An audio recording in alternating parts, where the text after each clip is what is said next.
Welcome back. You're with us on Trading Hour, and we have George Thomas from Quantum AMC with us to talk about some fundamental ideas in the market. George, thanks so much for being with us. Good to have you on the show. You know, I was going through the holdings of one of the funds that you manage. This is the long-term equity value fund, and I realized that technology does get a fair amount of preference in the portfolios there. You have a lot of large cap tech names that you have exposure to. So let's start there by understanding your rationale, because in the last couple of weeks, what we've seen is whenever the market is feeling a little nervous, there's some safe haven buying, some defensive buying towards these companies. But at a fundamental level, one is still not hearing of any meaningful pickup in demand. So what's your thesis, and what's the expectation going ahead? Right. So if you look at the median Nifty stock in the last 5 years, it has given an earnings CAGR of about 13%, whereas the stocks in total return terms have given an earnings CAGR of 21%.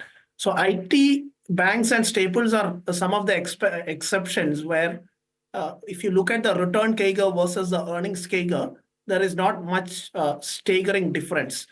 So one fundamental reason there is, the valuations are relatively comfortable. The second important thing is these are very pivotal services. From a business perspective, these IT services are very essential in nature. So when macro turns uncertain, there could be some temporary pullback in terms of spends or some certain discretionary spends they can defer for some time. But our sense is what we have seen in the past cycles as well is they cannot defer that for a prolonged period of time. And probably we are reaching towards that phase where enterprises would be forced to increase their tech spend sometime in the next financial year. So as and when the global macro kind of stabilizes, or as we see the rate cycle kind of reversing, we could see some reversal in those tech spends, and many of these large cap IT companies could be beneficiaries for that. So the reason we prefer larger names is purely because of valuation comfort. So if you look at the mid cap names, most of them are trading in excess of, let's say, 30 multiple on a lower side. And some of them are even trading at multiples like 50 and 60. So which is very difficult to justify. And considering the margin profile and the kind of efficiency at which the large cap companies run the business, our sense is, the valuation comfort is more better at that point and at that space.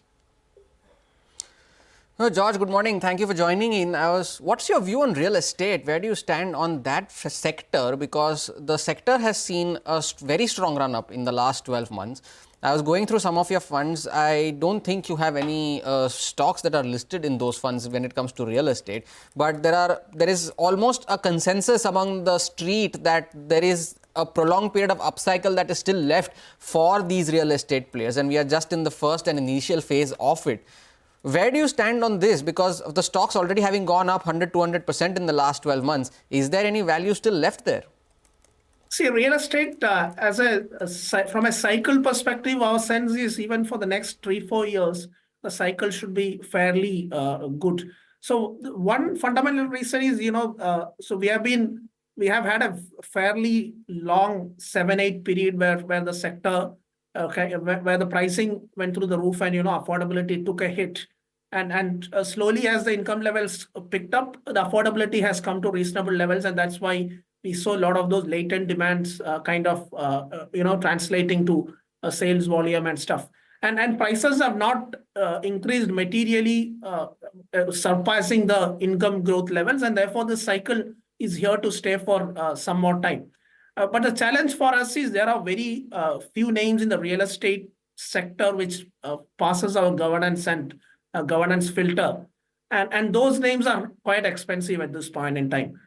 So if you get a valuation comfort at any of those names, you would be happy to add. So the challenge has been from a valuation perspective, but from a cycle perspective, our sense is the upcycle is likely to continue for a few more years. And as and when the rate cuts start happening, the affordability equation would become even more favorable, and we could see reasonable volume growth in the medium term. Fair enough. I think valuations would be a problem point for a large side of the market, a large part of it, right? Anything that's economy facing, capex, industrials, defense. Valuations are the biggest debate out there. So speaking of which, how are you approaching that side of the market when we're talking either capital goods, industrials, or even some of these railway and defense PSUs? Any interest here? See, we are quite the fund which I manage. We are quite stringent in terms of our value. We are quite sensitive to the valuations. So if you look at the overall broader markets, so if you look at the last 3-year stock returns, so the three limited spaces where there has been less stock returns relative to earnings growth. One is staples, financials, and then the IT sector. IT sector, primarily the large cap IT names. So of course, financials, we hold a fairly large weight and we continue to be positive there. IT, we have a reasonable weight for valuation reason. Staples, because of historically high multiples, we might be some time away from that getting into the buy zone.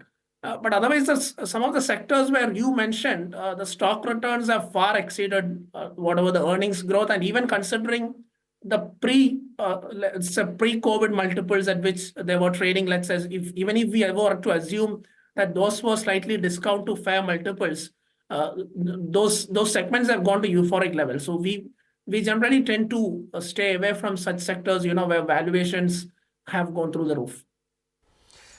George Thomas, thanks a lot for sparing time and sharing your views on the sectors that you prefer and the sectors that you don't. That was George Thomas there of Quantum AMC there. Time for a short break. Up next, we put the spotlight on Ambuja Cements and Suven Pharma to find out why they are buzzing in trade today.